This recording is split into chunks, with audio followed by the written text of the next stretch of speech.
109వ కీర్తన మొదటి వచనం. నా స్తుతికి కారణభూతుడవగు దేవా అని కీర్తనాకారుడు దేవుని స్తుతిస్తున్నాడు. కీర్తనాకారుడు స్తుతించడానికి కారణం దేవుడేనంట. మనం కూడా దేవుని స్తుతిస్తాం, మహిమపరుస్తాం. ఎప్పుడు?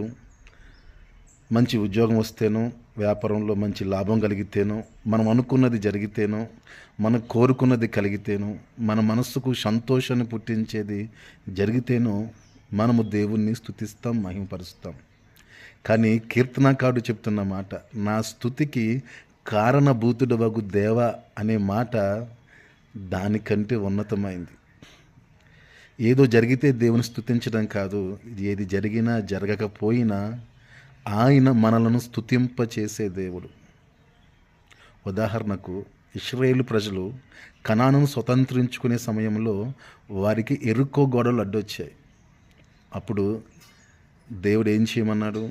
వారిని స్తుతింపచేయమన్నాడు, స్తుతించమన్నాడు. వారు దేవుని మాటకు లోబడి స్తుతించగా ఆ సమస్యలో వారికి ఏమొచ్చింది అంటే విజయం వచ్చింది.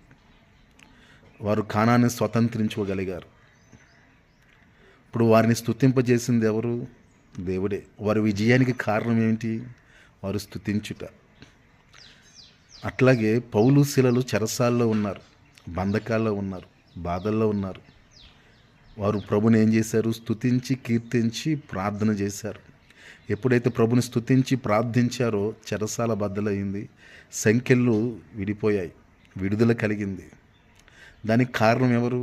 వారు స్తుతించడానికి కారణం ఎవరు అంటే దేవుడే, పరిశుద్ధాత్మ దేవుడే వారిని స్తుతింపజేశాడు. వారు స్తుతించుట వలన విడుదల కలిగింది. ఈరోజు దేవుడు నిన్ను కూడా స్తుతింపజేస్తున్నాడు. పరిశుద్ధాత్మ దేవుడు నీలో ఉన్నాడు. ప్రభు నిన్ను కూడా స్తుతింపజేస్తూ ఉన్నాడు. ఆయన నిన్ను స్తుతింపజేస్తూ ఉండగా తప్పనిసరిగా యేసు నామములో నీకు విడుదల కలుగునుగాక, విజయం కలుగునుగాక. పరిశుద్ధాత్మ దేవుడు నిన్ను ప్రేరేపిస్తూ ఉండగా ఆయన మాటకు లోబడు, మౌనంగా ఉండొద్దు.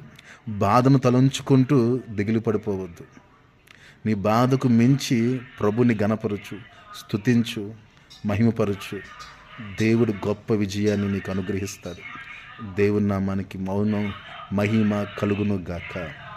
ఆమేన్.